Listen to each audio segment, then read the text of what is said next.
আসসালামু আলাইকুম। কেমন আছেন সবাই? আশা করছি অনেক ভালো আছেন। আমিও ভালো আছি আলহামদুলিল্লাহ। আমি আজকে চলে এসেছি হবিগঞ্জ জেলার নবীগঞ্জ উপজেলার দিনারপুর পরগনার কুড়িটিলায়। আমার পেছনে আপনারা দেখতে পাচ্ছেন একটি কালো পাথর রয়েছে। এই কুড়িটিলার ওপরে অবস্থিত এই পাথরটি নিয়ে অনেক জল্পনা-কল্পনা এবং অনেক রহস্য রয়েছে এবং সাধারণ লোকমুখে অনেক কথা প্রচলিত রয়েছে।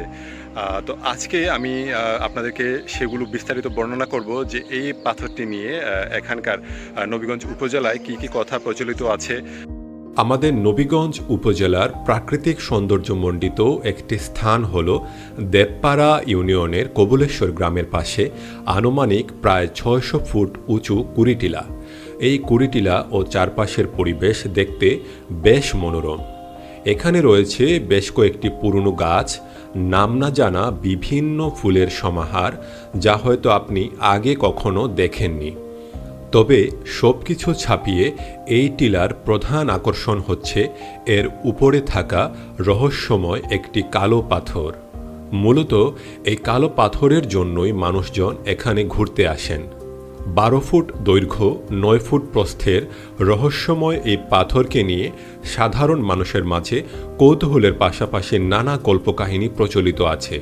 স্থানীয়রা বলে থাকেন এই টিলার উপরে অনেক বছর আগে ২১ জন দরবেশ বসবাস করতেন।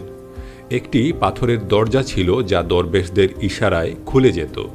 এই টিলার কাছেই ইমামগঞ্জ নামে একটি গ্রামীণ বাজার রয়েছে।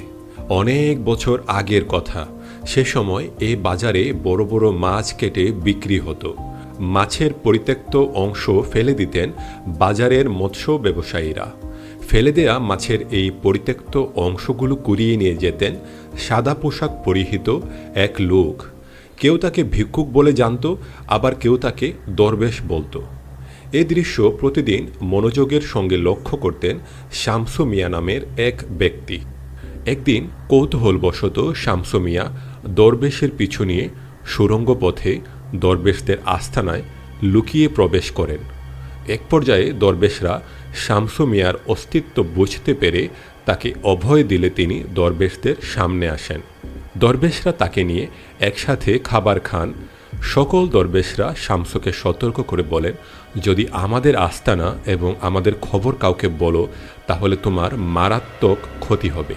কিন্তু শামসু মিয়া দরবেশদের সতর্কবাণী না শুনে সেই কথাগুলো তার মায়ের কাছে প্রকাশ করে দেন এবং তার ৩ দিনের মধ্যেই তিনি মৃত্যুবরণ করেন। সংক্ষেপে এটাই ছিল এই পাথরকে ঘিরে প্রচলিত গল্প। বর্তমানে এখানকার জঙ্গল বিলীন হলেও রহস্যময় পাথর ও শতবর্ষী একটি বটগাছ আজও দাঁড়িয়ে আছে কালের সাক্ষী হয়ে।